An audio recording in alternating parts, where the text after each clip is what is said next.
Okay, so we're going to talk about mentorships, but not only about the mentorship program, but also about collaboration, okay? Because I think it's how you can reap benefits from both, using both things, right? So who are we? We're all three of us are from different projects inside of the Decentralized Trust, and we didn't know each other. And thanks to the mentorship program, we were able to meet. We're basically, I come from the Fabric Private Chain Code with Marcus, and Sam comes from the CC Tools. And we've already collaborated with 2 mentorship programs, one in 2024 and one in this year, in 2025, that we're going to, should we mention them right now, what they're about, or? Yeah, I think roughly. Okay, so we started in 2024. Neither of us used the other, right? So our first mentorship, well, okay, we asked the mentee to join both of our projects, to create a sample where, or incorporate our solution into the sample that currently existed with CC Tools, right?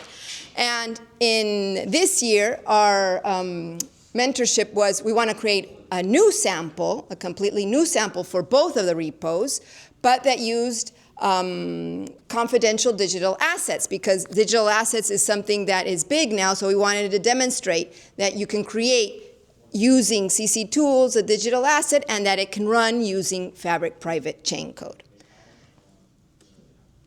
Do you want Sam to explain a bit about CC Tools? Sure.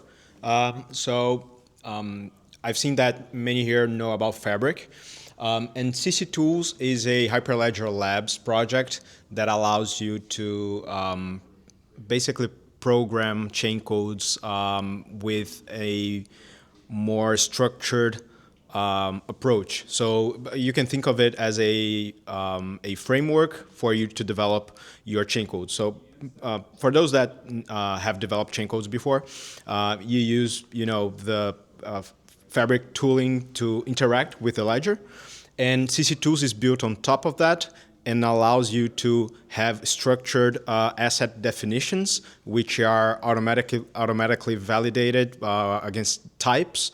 It's automatically, you can reference assets. So it builds on top of it with a lot of features that allows the developer to develop a structured chain code way faster. So before we had this project, we used to do a simple chain code, a somewhat complex chain code actually, in like 3 months.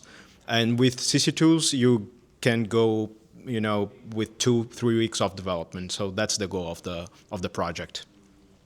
And maybe you can talk about FPC, right? Yes. So, well, on my side, so I'm working on this Fabric Private Chain Code thing, which is essentially the idea of, instead of using beautiful cryptography like zero-knowledge proofs, in order to provide privacy, so what we instead use is confidential computing, where we basically just put our smart contract in a box and put a big lock around it.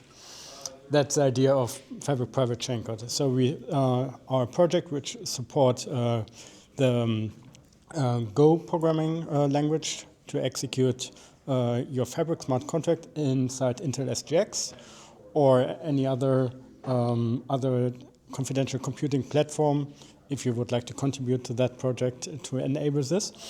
However, we were basically focusing on the infrastructure to run your smart contract securely.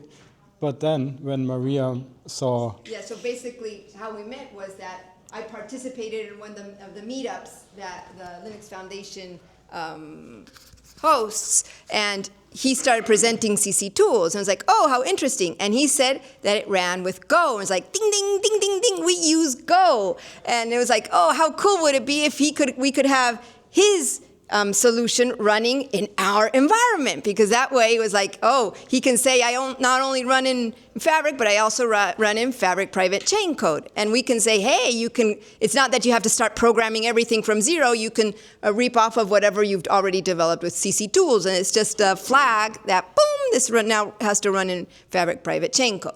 So I started asking him questions during the meetup, and then I contacted him offline and was like, hey, we would like to collaborate. And Marcus said, hey, we've got the mentorship coming up. Why don't we reap off of that? And that way we can, it's not necessarily just us three, but we've got more people that can help us to add solutions to the repo, right? And that's how we started. And this comes to say, why does mentorship matter, right? And it's because, well, it helped us keep our project moving, because it was like, okay, it gave us okay, we're adding functionality and we're also helping someone gain knowledge, right? So it helped us, and with this year, obviously, we've both reaped off of the benefit that we have an additional sample, and a sample that is what the market, you could say, is where it's heading, right? And they don't keep the knowledge. They're sharing the knowledge of the projects with other people so that we can start broadening, right? And it should help newcomers be able to make more use or be more comfortable with the technology. That is one of the objectives that the program has, right? So that's a part of it. For that, what do they use? So interesting, in our project, we're all in different time zones, and our mentees were the first one was in Egypt, and last year he was from India. So we're in Western Hemisphere, he's in Europe, and we had in more Orient side the mentees, and we were all able to collaborate, right? So it's remote. We were all remote, and it was global. Unfortunately, our mentee wasn't able to come. This year's mentee wasn't able to come here, but we were able to do it. And it gave the mentee a lot of hands-on experience, right? Because it's stuff that he could use and moving forward with whatever he was doing. And they were able to participate in our network, right?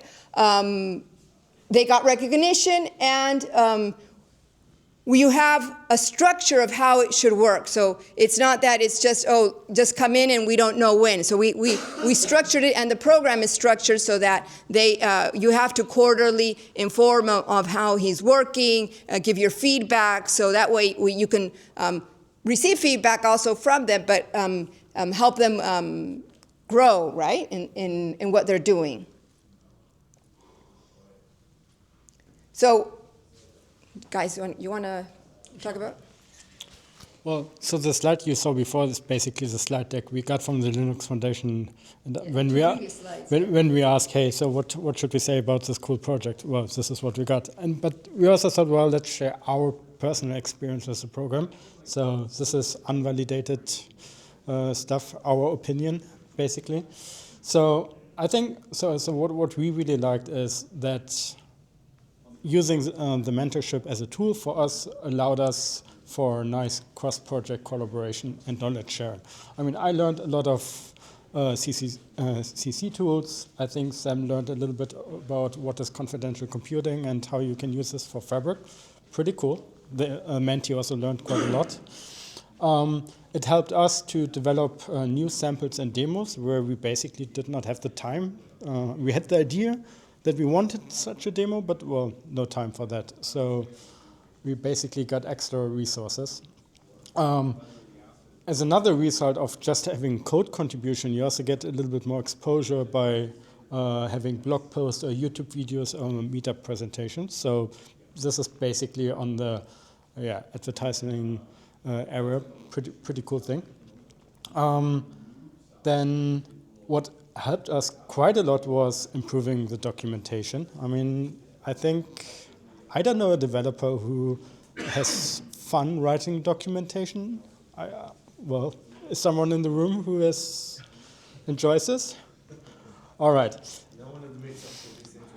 Exactly. But however, the outcome of not having fun writing your documentation is that usually your documentation can always be improved by having, let's say, a mentee asking him, hey, go through this documentation, try it, and then you challenge him. If he understands this, well, you definitely understand that he's pretty smart, but your documentation is shit and can be improved.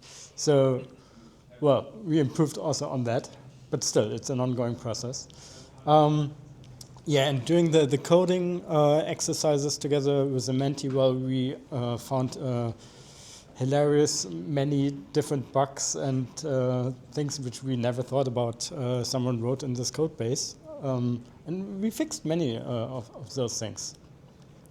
From our experience, I mean, or at least for me, working with so many different cultures or people from different cultures, it's really, really fun. I mean, I learned so much about what's going on in Egypt. How do people going there on their vacation? So never thought about that. Learned a lot. And the last thing, it's huge fun. I mean, it's not something you should use to convince your management doing that you actually enjoy this, but it's actually pretty fun. It's really cool. Sam, do you want to go over our challenges? Yeah. Okay, so onboarding, it is very time intensive. So we on both instances, we got mentees with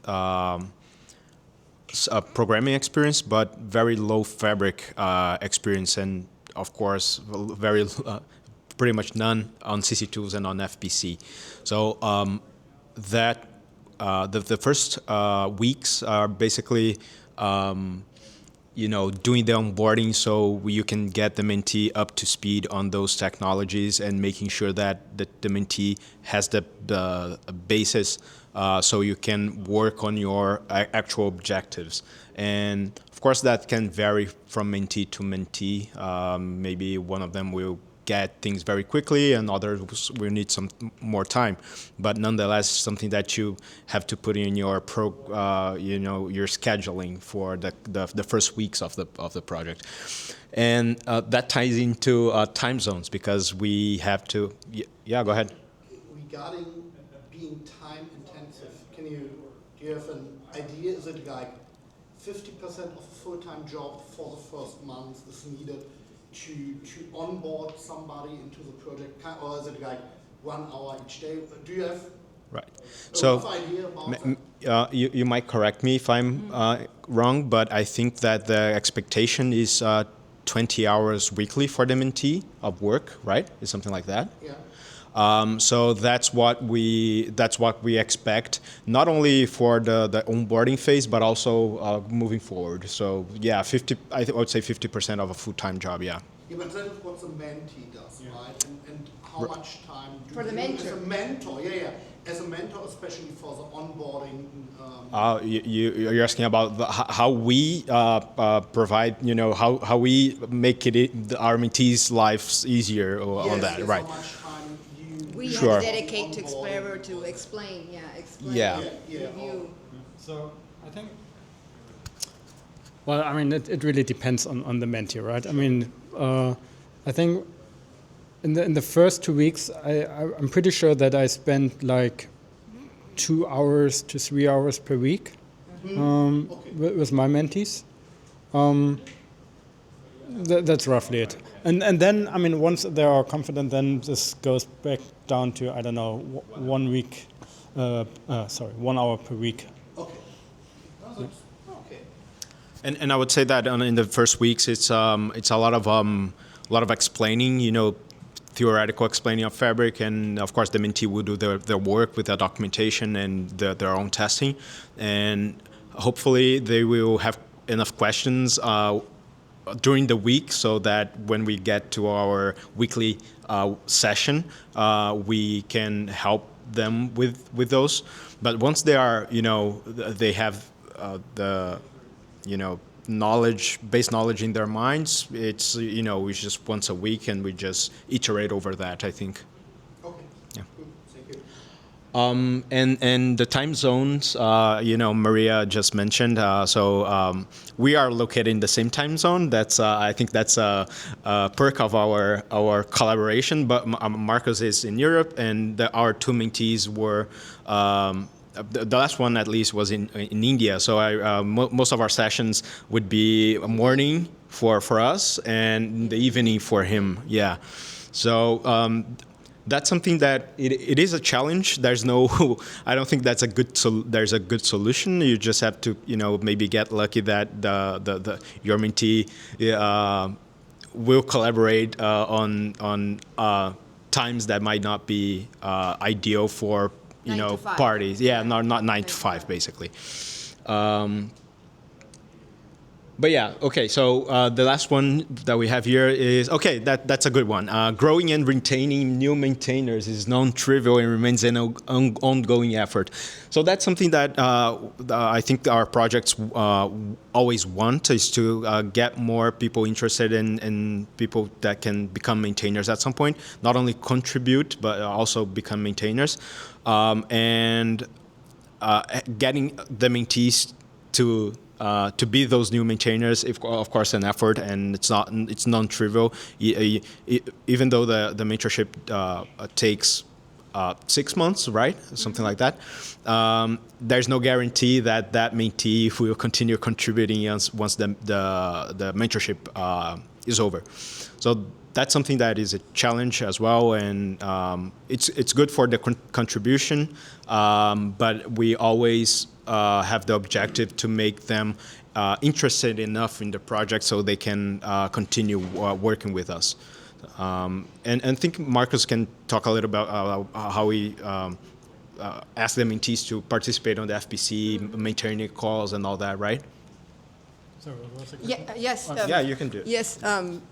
Marcus actually was the one that would insist that the mentees participate in our community calls and work, right? yeah, and present the work. And it wasn't that easy to get them to collaborate. I think that's the only challenge that we find with the program is how can you keep them at least as contributors. It would be ideal if they could become maintainers, but having them keep on collaborating after the mentorship is a hurdle that we haven't been able to cross yet. I have a question here. So who pays the mentee? Or are the country requirement? Or is it LFDT? The Linux Foundation. Okay, but if they are like working from other countries, LFDT is in the US, right? If they are working from other countries, does each LFDT have way to pay them? So the way that works is that's a program that's funded. The board, allows us to have those funds for the mentorship program, and the mentees are paid when they cross their gates. And I don't remember what it is, but it's a local currency equivalent. And the Linux Foundation, not anyone in this room, handles all of the back end of that. On Linux Foundation, no, or LFDT. So we utilize the services of the Linux Foundation to handle the money. Okay, so there are some details behind the scenes. But there's no cost to the maintainer. Yeah, the no. only cost is the time. We don't pay them. Yeah, the Linux, Okay. Yeah. the stipend comes from the Linux Foundation. Okay. And anybody who is eligible to apply for mentee position? So that's one of the challenges that, well, we didn't list it here, but in the future is, in 2024, we didn't, the requisites that we set for the mentee, the bar was a bit low, and we got so many applications that we had to go through, a lot of applications. Which is good, right? Yeah, which is good, but a lot of them weren't of the level that we wanted. So what we decided last year was, no, let's raise the bar a bit, and we got fewer applications, but better quality of the people that applied. 2024, our mentee was paid quarterly, I think. You receive the stipend quarterly. In 2025, they changed the schema that now they get the stipend to be able to participate in conferences. So it's different how they receive their reward, let's say. Yes, you've been. I have two questions. I think first one, when you say that you're still trying to figure out the retainment problem, do you mean once the stipend is gone, like the so there's no more money in hand, and then you're trying to figure out how to bring people in to keep contributing or staying on listings? I think that is a really challenging problem. I know in the Web3 industry, it's kind of unique because we have all these foundations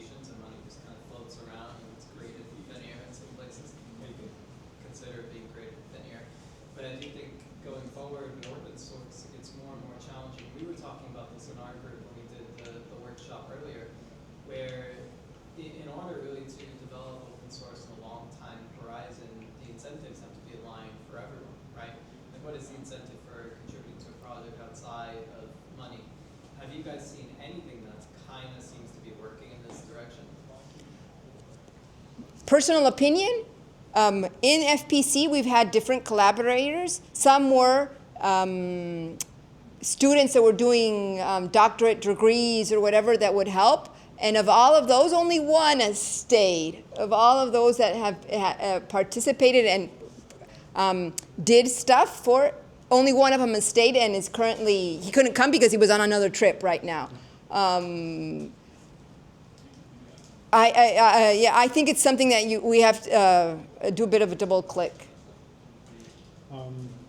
Yeah, so I mean, I just wanted to mention, so I mean, LFDT or Linux Foundation sells this program as one way to get a new maintainer. So, I mean, as I said, this is our honest, opinion here. So it's not very easy to really get this out of this program. So this is what we wanted to deliver. But yeah, I mean, also in our session this morning, I talked about my experience getting students in various bachelor, master thesis projects, bringing them into our project, let them use this technology as a playground doing the research, and sometimes they contribute back.